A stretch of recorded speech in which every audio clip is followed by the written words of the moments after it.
I'm going to move on to another big issue for voters, which is immigration. You know, the Trump administration is saying if they get back in office, they want to deport 20 million people.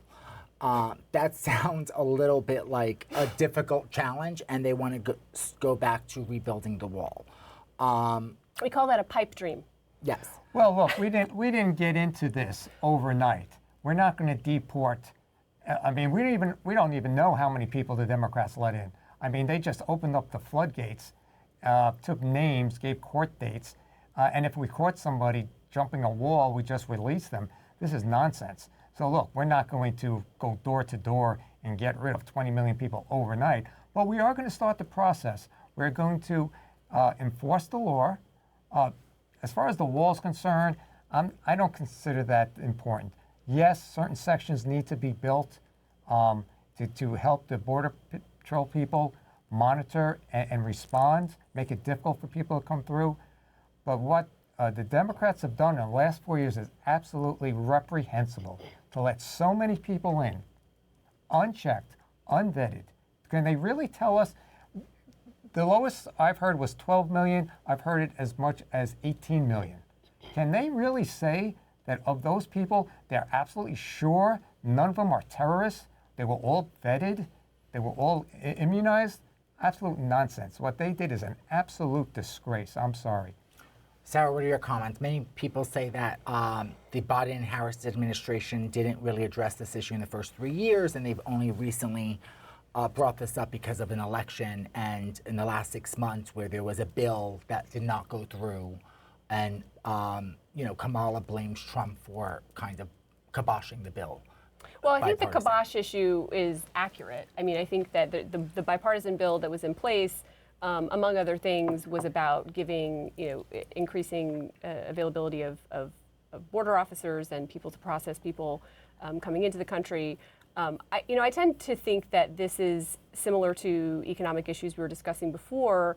Immigration is it's a bipartisan problem, and I think both parties have not done themselves any favors by not taking a serious look at how our border should be secured. I think every country should think and seriously about who can come into the country and who and how that process should work. But what I don't appreciate, or what I find troubling, is that, and particularly in the era that we live in, where social media sort of amplifies these very racist, ethnocentric memes about Haitians eating cats and killing their neighbors' dogs for food, and getting, it's one thing to want immigration policy that is like real and helpful to people, and not just. And for immigrants themselves, right? Because if you come here and you have no way of legalizing yourself and making money legitimately and sending your kids to school and doing all of these things in a way that integrates you into our society, that's not beneficial for them either. So I say this from a place of, this needs to be, the country as a country has a right to secure its borders, but also people coming in here have a right to know that when they get here, they're not going to be subject to, dismissal or arrest or harassment by people, right? So there's two sides to this. What I find troubling, as I started to say, is that taking this issue and for your own political gain, making it about the deplorables, so to speak, as as that term has gone around in the political circles, and the murderers, and amplifying these like bad cases, or making it even about that. This is not about that, right? Yeah. This is not about the bad players. This is bigger than that. And yes, those things happen. But when you focus on that, on a very small, the intent behind that is not about policy change. The intent is fear. The intent is to enrage people. Yeah. The intent is to make people feel like they're being overtaken. And that, to me, is unacceptable. I think people have a right to be fearful. They have a right to be enraged. There's a lot to unpack here. First of all, that so-called bipartisan bill only had 4 Republicans, hardly bipartisan.